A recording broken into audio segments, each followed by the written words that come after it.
So I posted a reel about why I switched to formula feeding, and I was shocked at the downright mean comments I got. How can you make decisions as a parent with the constant barrage of opinions or judgment you feel from other parents? Join us today as we dive into the wild world of mom shaming, discuss the evidence on things like breastfeeding versus formula feeding, and try to discover the secret to making confident decisions that align with your family's values and needs. Let's get started.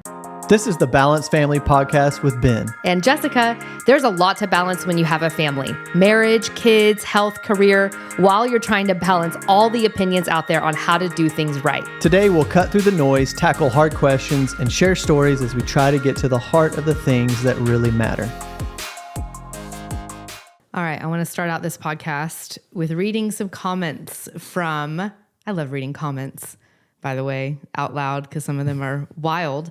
And I have done some content. I've posted videos about me choosing to formula feed my third daughter and kind of the reasons behind that.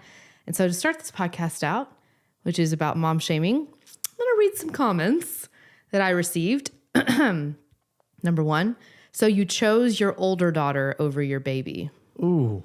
Actual comment. Right underneath it, another good one. Not breastfeeding because you can't is one thing. Not breastfeeding because you simply find it inconvenient is different. And yes, many women decide not to breastfeed because they think it's inconvenient, and that's not something to be proud of. Then I also got, on a more recent one, it's giving fed is best style coping when fed is the absolute bare minimum. What? Yeah. So we're going to talk today about formula feeding as like the topic, but we're going to actually talk about mom shame and making parenting decisions because as we've discussed in past podcasts, when you become a parent, there are a ton of decisions you have to make. There's no way around it. You know, if we could have someone and just have a manual in front of us that tells us exactly what to do, it still wouldn't work because the manual does not know your baby. The manual does not know your body. The manual does not know your situation. And so you're left with having to make decisions based on the information that you know, but inside of that then, especially inside of our culture today and comments like that, and there's more. You could get on a lot of my content and see just hateful comments about anything that I say. That's the issue, right? That's the reason why so many moms are feeling mom shame. They're second guessing their decisions. They're feeling a ton of anxiety about their decisions because we are living inside of a time and a place and a culture where there is an immense amount of opinion and shame attached to the decisions that we make. And so I today, not just me, we both are going to share a little bit about our perspective on that and what we did as first-time parents, second-time, third-time parents to combat that, and then what we kind of share with our students and our community about how to make these decisions without the mom shame or dad shame, because there's dad shame too. But for moms, it's especially intense. And I like listening to this because it's just a different world. Like those comments, I'm just like, I have more. Those are just the first ones I could find. I know it is, but I was trying to think of like, I don't know what type of situations would warrant men to make comments like that about. And I think that's probably like about something so personal. Yeah, like men are almost the opposite extreme. Like they just don't say anything. Whatever. Yeah, and it's so interesting that somebody would be driven so far to say something like that toward another person. They don't even know. It gets even worse when I tell you the reason why I had to formula feed, which you already know, but tell everyone else. So a little backstory. I breastfed my first daughter just fine. You know, did kind of the normal thing with her.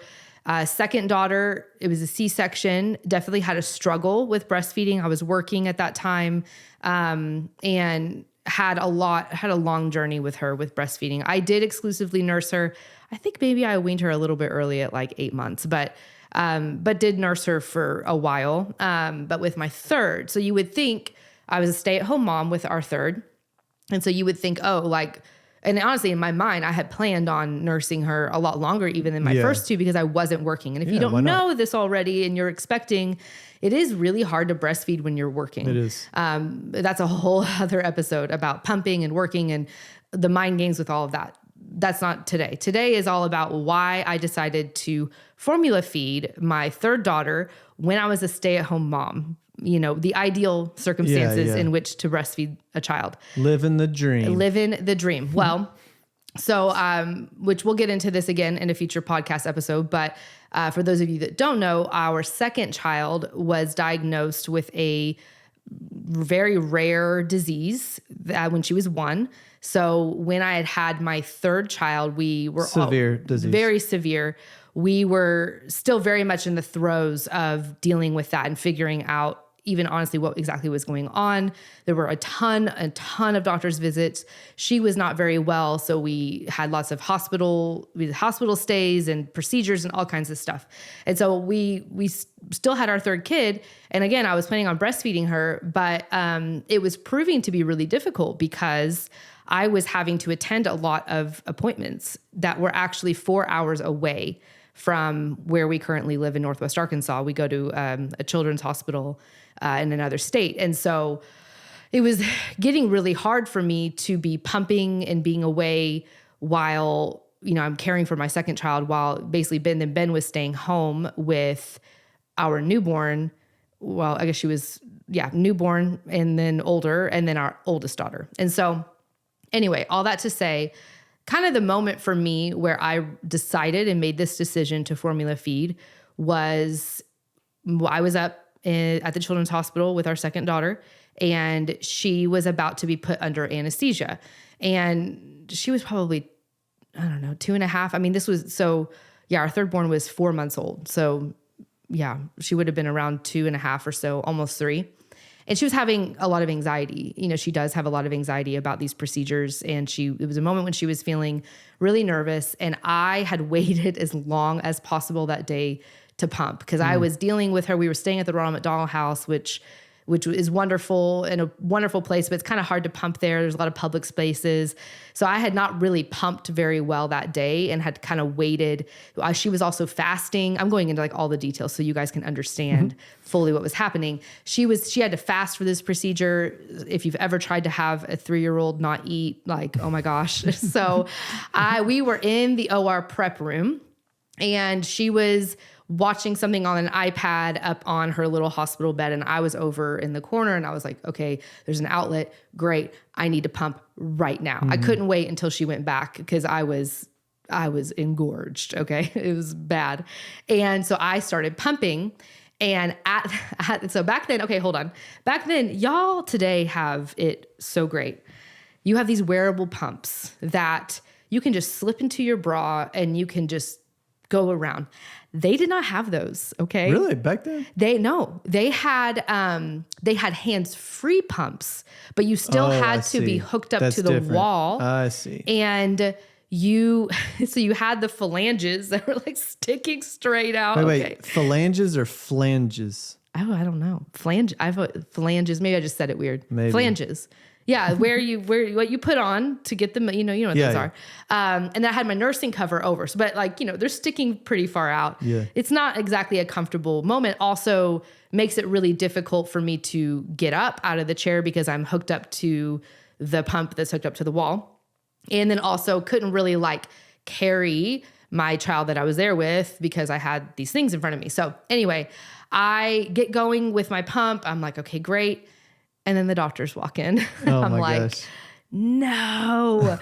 It's like I couldn't. Yeah. And it all like kind of started happening quickly. If you've ever had a child go under anesthesia, they're like, okay, yep, we're ready. Let's go. And Millie starts like crying, and I'm like, like I have like this pump attached to me. Oh my gosh. So I'm like trying, like I like unplug myself, but I can't just like undo my bra in the middle of the room with there was like 3 doctors in the room about to carry her off. So I'm like trying to hug her with like these pointy things. Oh my gosh. It was like just so stressful. And so after they took her out, I asked them, I was like, hey, can I just stay in here, to continue and to finish up pumping? And they were like, yeah, totally. And then I was going to go to the waiting room, and I just sat there and just cried because it was just like, I can't do this. Like, this is nuts. And I felt so much, I felt mom shame. I felt guilt though about not being able to be there for our second child who was getting, sent back into surgery. So you had like double guilt going on. Oh my gosh. I was completely conflicted. Yeah. It was guilt for even thinking negatively about breastfeeding. Right. But then you've got this guilt that you're not even able to be there for the daughter who's right in front of you. Right. It was like, I literally surgery. felt completely split into two. And I knew, I was like, I think I'm going to have to make a decision, because it just wasn't really working anymore for me to pump like that, especially in those circumstances. And just in general, just on the day-to-day as well. Like, I mean, our second daughter was still is very sick. And so for me to be able to care for her well, just that the whole act of just nursing all the time during the day, it was just becoming very difficult and not inconvenient. Like that mom who commented to me said, no, it actually was like legit, not just inconvenient, it was hard. Yeah. And I just knew. I was like, I think I'm done breastfeeding. And it was my decision. And it wasn't like, I mean, could I have pushed through? Yeah, I probably could have. I mean, I could have. Right. Sure. Right. But I knew, I was like, I need peace in my heart right now. And the way that the decision that I feel the most peace about is actually not breastfeeding and formula feeding. So remember, I talked to you about it and you were like, yeah, dude, like, I mean, you didn't have like a massive opinion. I don't think, did you? Well, so I remember that being a significant discussion. It was. Because of a few reasons. Number one, I remember how it weighed on you. It was a huge And thing. And again, this is our third kid. We've been through a lot. We've been through decisions. I remember how we used to collaborate on baby sleep and just a lot of health decisions. And I know that I knew enough about breastfeeding, and we were big fans of breastfeeding. 100% still are. Big fans of the benefits, the science behind it, just the common senseness of it, and being the way that humans have been fed as infants forever, pretty much. Right. And but I just remember the peace that you felt, because you were not a new mom. Like you were kind of like, this is my decision. What do you think? Not, I don't know what to do. Right. You didn't come to me. Just I kind of knew what I needed to do, but I was really, really heavy about it. And I did feel torn. Yeah. Well, yeah. But I remember, I'm just contrasting that with like you as an early mom. Like I remember you constantly just being like, oh my God, everything I just don't was difficult. Yeah. But I remember just something we've always said to ourselves, which is like, we need to follow the peace. And I remember the peace that I felt when you just even described letting go of that. And I was just like, bingo, do it, make it happen. That sounds right. And it was the peace that you felt. It was almost like the peace that brought far outweighed whatever marginal, microscopic, quote unquote, benefit that it would have given our third daughter, a few more months of her life. You know what I'm saying? Right. And it's all about that marginal benefit. It's funny how we get so anxious about that. But it's so complex though, because like peace is different than like just relief. Right. And as parents, we have to face hard things. And there's situations that you want to get out of that you can't. Or even if you could, like in your heart that you have to stick it through and you have to endure. And I'm talking about big general stuff. I'm a man. I'm not even, I've never breastfed before. But I mean, I'm describing like a philosophy inside of our home, which is like when we need to endure, we endure and we don't escape. Right. But that's different than when you recognize and you have the discernment, maturity, and like identity, strong enough identity to say like, I don't care what the quote unquote experts say. Like, I'm not breastfeeding anymore because of the peace that it's going to bring to my home if I just simplify this one area. And I think that's a place of confidence that you also have to arrive in when you make decisions like that. Well, yeah, I think too, like when you're talking about the benefits of breastfeeding, and I would love to talk about this because here's the deal. when you look at a lot of these studies about breast milk and the benefits of breast milk, the benefits of nursing, all of the things, yes, there are absolutely no question benefits. However, the research is correlational. So we are looking at data across decades of kids who were breastfed versus not breastfed. And a lot of the data is correlational. So what that means is that they are looking at, okay, this child was breastfed. We are now following them throughout their life. And oh, look, they're so much healthier. Well, the issue is it the breastfeeding or is it the way in which the parents eat themselves? The fact that maybe those parents tend to, on average, be more educated or tend to have higher socioeconomic status. There's a lot of factors to this research that sometimes then they can parse those out. Sometimes they can say, okay, let's exclude that. Let's see, can we look at actually just this data without those factors? But as we all know, there's so many factors to a child growing up healthy or smart. Absolutely. Like it's not literally breast milk, only. And so that's where a lot of this research is like a little sketchy. And so when you look online and you Google and you see, oh, breast milk causes an increase of IQ by blah, de blah points. That is, first of all, clickbait. It is. And I'm just going to say that. And number two, it's causing this immense stress on moms who are like me, who are in a tough situation that don't necessarily need to, it's not an endurance issue. It's an issue of like, because, and let me actually make a comment about that too. Here's the deal. You endure when your goal is to breastfeed. I think a lot of moms have to actually go back and ask themselves, what is my goal?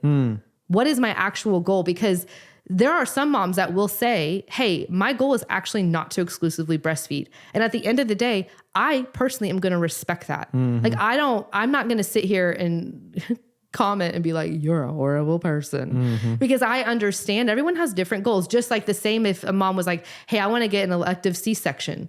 I'm like, yeah, probably not my personal choice, but okay, I'm going to respect that. And as a practitioner, and birth doula and everything, like that is my role, is to support moms in their goals. And so for me, it's about endurance for the goal. So a lot of times what I see moms do is that they give up too soon, but their goal is actually to breastfeed, and then they feel the shame. That's why they feel shame, is because they feel like they were not good enough to meet their goal. And I know, like, hey, like you're saying, if you would have maybe just endured a little bit longer, then maybe you actually would have been able to achieve your goal, which is this thing that you really wanted. Or maybe saw the resource, not just time. But There's resource, there's all kinds of things. Right. But then we're talking about this whole other situation over here, which is like these confounding life factors that make breastfeeding very difficult, legit. It ain't an issue about endurance. It's an issue of life, And I think that's where, for me, those headlines about breastfeeding, they're actually untrue. They're not true. And so, and like my favorite person to talk about this and to read is Emily Oster. Oster? I think it's Oster. She wrote Expecting Better. She wrote Crib Sheet. And there's another one too that she wrote. But anyway, her books are fantastic at actually looking at that evidence. And she has a lot of this in there about breast milk versus formula and how you got to really actually look at the research and kind of release yourself a little bit from that feeling of, if I don't breastfeed, the world is like my children. I mean, I'm thinking about my comments, like one mom was like, my kid wasn't breastfed and he has autism. And I'm like, I have no idea why you would believe that those two things are connected. There's no research. I used to be a special education teacher. Like, it's like classic. No, girl. Everything is pinned on classic, autism. whatever that's called, like where you correlational. Correlational bias. Anyway, so all that to say, I think that when we're talking about a topic like this, and when we as parents are making these decisions and we're looking at this mom guilt from a lens of really just taking out the noise in your life. And so if you're one, and I have a really good friend and I love talking about her with this, she was really struggling with a lot of mom shame and just the inundation of information on social media. And so she actually created for herself a separate account. I forget exactly even what she called it. She called it like some cutesy name. I can't remember, like a separate Instagram account. And this is this account where she goes to learn about baby stuff, but it's separate. She gets to choose when she goes to it. She has it curated, you know, for her vibe or whatever. But she said it was so helpful because then on her personal account, she's not getting assaulted with these crazy opinionated posts. And you know how Instagram will suggest stuff for you that it thinks you'll like, which actually means that it thinks that it will cause you to have a response and a reaction, Yeah, exactly. which sometimes means that you're going to see stuff that is going to give you a lot of anxiety. And honestly, Instagram's like, oh, sweet, a reaction. Great. Yeah. Yes, let's push for more Kinda of that. scary. Yeah, especially if you interact with it. And so anyway, she had this completely separate account, and she would go to it. She would look up what she needed to look up, and then she would get off of it. Dang, that's genius. I know. Honestly. I was like, why didn't I think of that before? And so, you know, I think when we're talking about this conversation, kind of the takeaways or the things that we really want to emphasize is, number one, you are going to have to silence the noise in your life when you're making these parental decisions. You have to really ask yourself, look at your life, talk with your spouse, understand your values, understand your goals, and then make decisions that are best for your situation. You know your baby best. You know your body best. You know your family best. You don't owe anyone an explanation about your decisions. Yeah. You have to like silence the noise, silence the outward, you know, I know a lot of people talk about family. You know, family has opinions about how you feed baby. Should you, all those things. It's like, not, but we're going to take those actually are not important for your decision-making process. And you gather information too. There is a responsibility of gathering information. If you choose to breastfeed, like, you should know how to do it. You should gather that information. But at the end of the day, you have to know when to let go. And know what to do if things don't work out well, or be prepared for that, like potential for things to go sideways or to not work. And I think that that's a balance that you have to find. And a lot of that depends on your goals, right? And so I think that's the first thing that I would say in making these decisions as parents is silencing the noise, really understanding your goals and your values, and being able to make decisions confidently from that place of what's right for you. What would you say? Anything else? Well, I just want to say, like, you talking about silencing the noise. I've just been really impressed with how you navigated that and learned to do that in your life. Because that's hard, yo.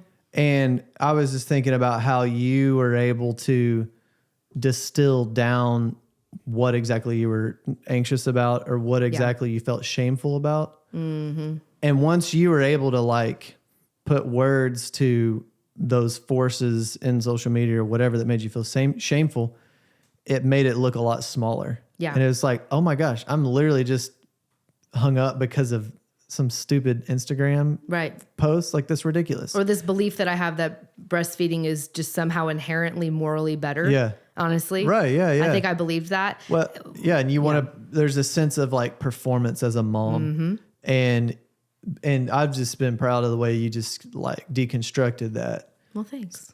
Well, and I also point this out because, like, you brought up family, and we get a lot of feedback from our students, you know, about my in-laws or family doesn't necessarily view things the same way in our choices. How do you navigate that? And it's almost, I feel like you and I have tried to seek out the couples and the older parents that we respect and want to emulate to where jinx to where any other people's opinions would just seem a lot less. It's almost like you want to make the voices, you're talking about silencing the noise, like you also want to amplify the voices in your life that are going to support you for your goals. That are going to support you, or that have wisdom. Right. And you look at their lifestyle and you respect that, and you see the fruit of that. And you and I, the couples that we've sought advice from, I look inside of their life, and almost 9 times out of the 10, when we would talk to them about any choices or struggle, it usually they were just like, dude, y'all are majoring on minors.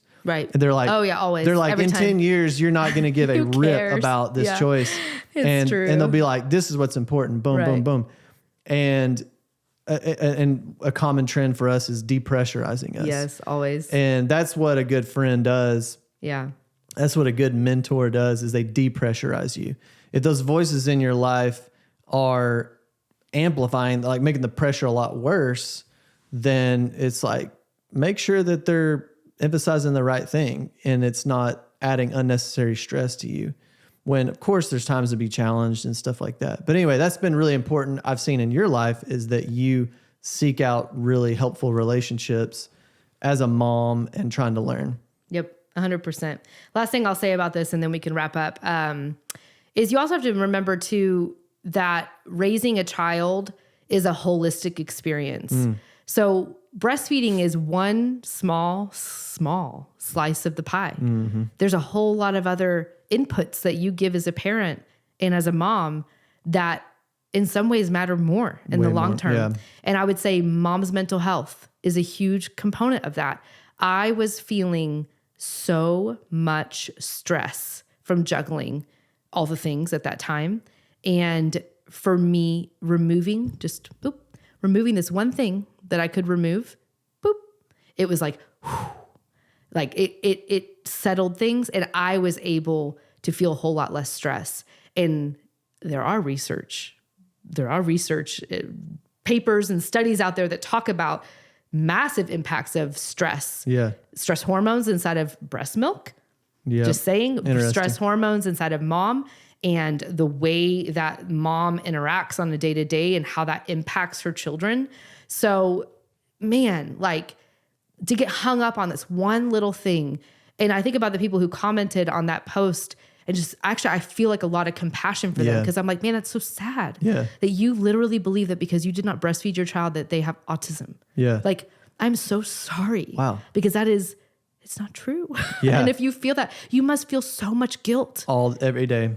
You must feel so much guilt. And I have a lot of compassion for that person. I don't get angry when I get comments like that. I actually think like, wow, I'm so sorry for these people. It's got to be hard to live in their worldview. It's got to be hard to live like that, to live in this black and white world. I don't know. It's just interesting. And so anyway, so I would say that too, that, you know, if you're at a place, or if you ever do, you know, as a mom or whoever's listening, if you get to a place where you are recognizing that your life is a struggle bus around you, and you do see this one thing, this one decision that you could make that is actually in your control, that could release some pressure or contribute beneficially to your mental health or whatever it might be, silence the noise, talk with your spouse, you know, have these conversations about your goals, and don't be afraid to make those decisions with confidence. Find the peace. Find the peace. That's right. It's a good place to end it. All right. See you next time. Thank you so much for listening today. It would mean so much to us if you left a review on Spotify, Apple Podcasts, or wherever you heard this. And let us know your thoughts on today's episode by leaving a comment on Spotify or YouTube, where you can also watch these episodes.